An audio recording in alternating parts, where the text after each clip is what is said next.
ఆ తర్వాతన కరెక్ట్గా 2020 ఎలక్షన్స్కి ముందు ఏం చేశాడు కేజ్రీవాల్, తెలివైన ఎత్తుగడ వేశాడు. ఉచితాలకు సంబంధించి ఉచిత విద్యుత్తు, అట్లాగే 200 యూనిట్ల వరకు ఉచిత విద్యుత్తు, అప్పటికి స్కూళ్ళు అప్పుడే డెవలప్ చేసింది. అంటే ఎలక్షన్స్కి ఒక 6 నెలలు ఏడాది ముందు స్కూళ్ళును హాస్పిటళ్ళు బాగు చేశారు.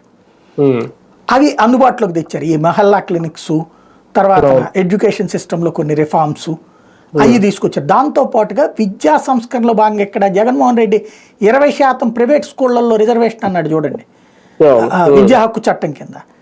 అది ఇస్తే ఫస్ట్ అప్పుడు కోర్టు కూడా ఓకే చెప్పి మొన్న కొట్టేసింది కోర్టు.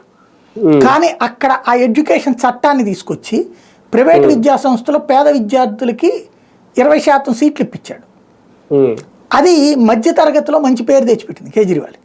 పేదలకేమో గవర్నమెంట్ స్కూళ్ళే బాగు చేశాడు.